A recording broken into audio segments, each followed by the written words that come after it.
नमस्कार दोस्तों, आप सभी का स्वागत है हमारे YouTube चैनल द PLS पर। आशा करता हूँ कि आप सब स्वस्थ होंगे, मस्त होंगे और जबरदस्त होंगे।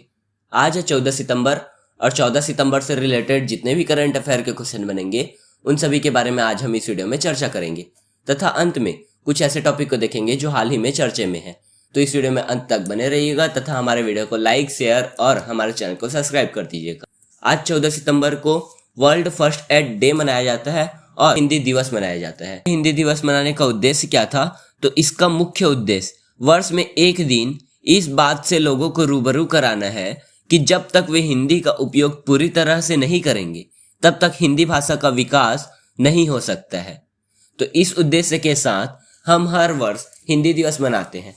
अब यहाँ पे हिंदी भाषा की बात हो रही है तो एक बात यह जान लेते हैं, 14 सितंबर सन 1949 को संविधान सभा ने यह निर्णय लिया था कि हिंदी भी केंद्र सरकार की आधिकारिक भाषा होगी।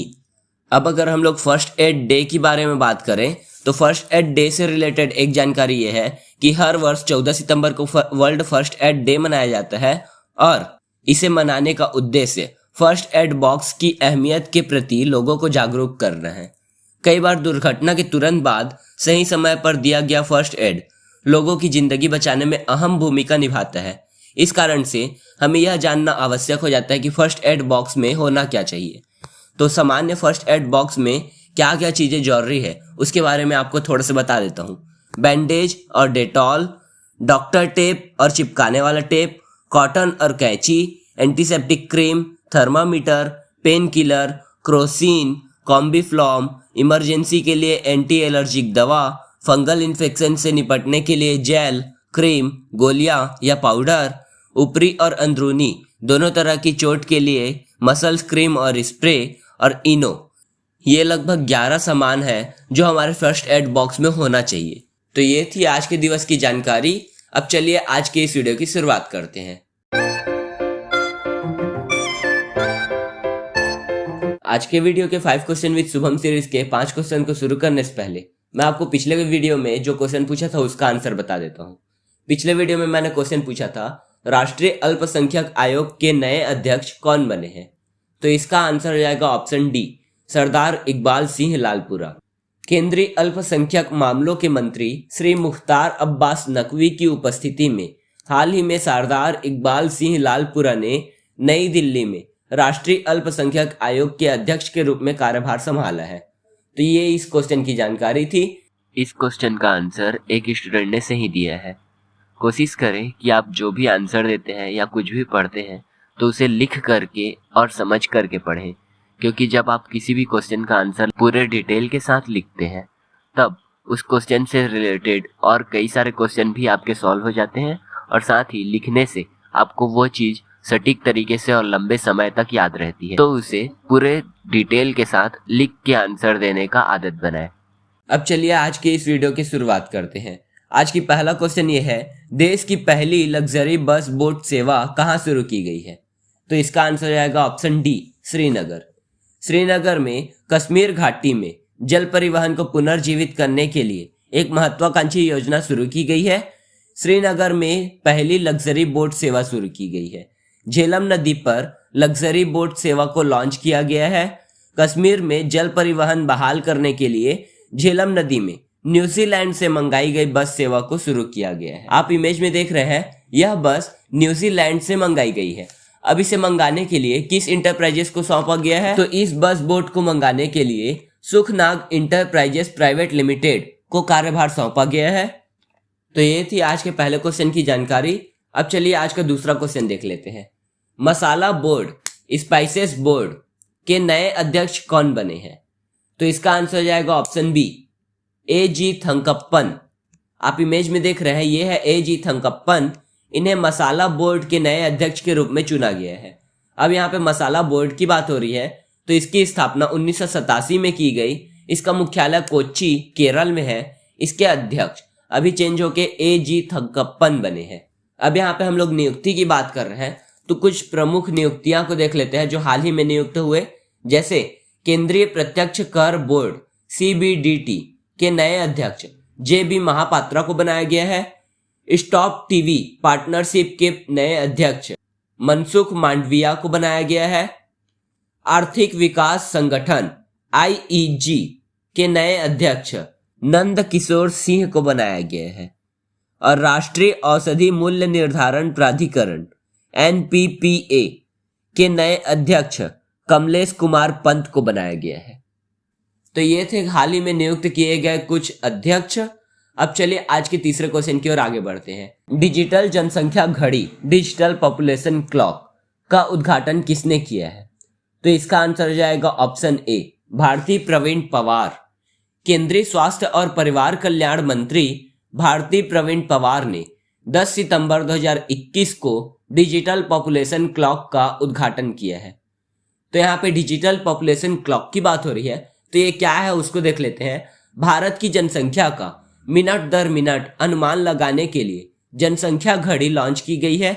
यह घड़ी कुल प्रजनन दर, शिशु मृत्यु दर के साथ साथ मातृ मृत्यु दर पर भी डेटा कैप्चर करेगी। यह घड़ी युवा पीढ़ी में जागरूकता बढ़ाने और अनुसंधान करने में मदद करेगी। आज का चौथा क्वेश्चन ये है, हाल ही में राष्ट्रपति रामनाथ कोविंद ने किस INS को प्रेसिडेंट कलर अवार्ड से सम्मानित किया है? तो इसका आंसर हो जाएगा INS हंस।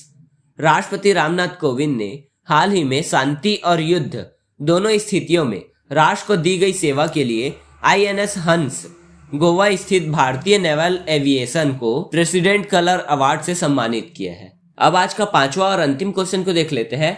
भारत और जापान ने हाल ही में अपना कौन सा समुद्री मामलों का संवाद आयोजित किया है? तो इसका आंसर जाएगा छठा।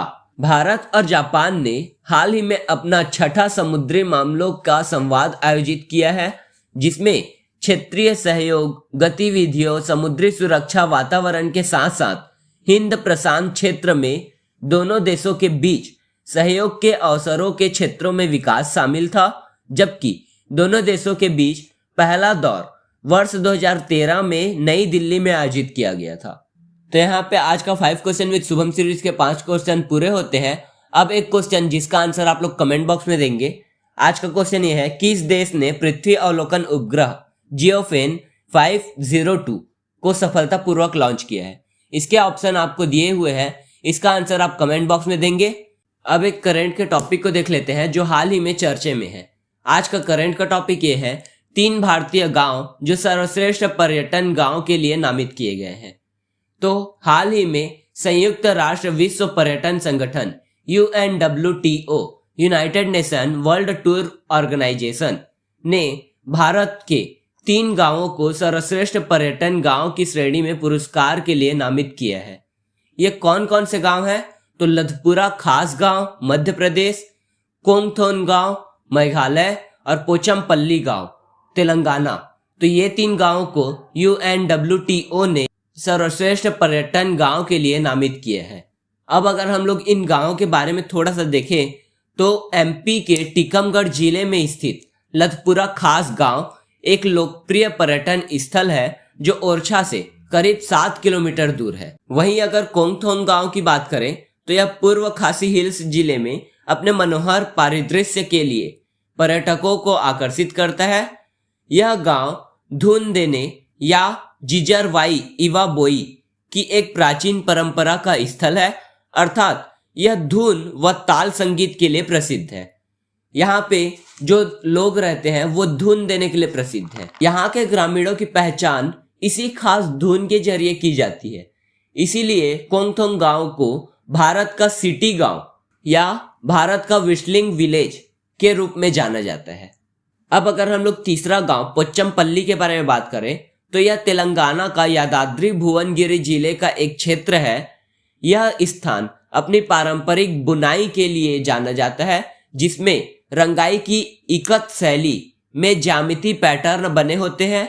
यहाँ के साड़ी को 2005 में बौद्धिक संपदा अधिकार संरक्षण या भौगोलिक संकेत GI टैग का दर्जा भी मिल चुका है। तो ये था इन गांवों के बारे में थोड़ी सी जानकारी।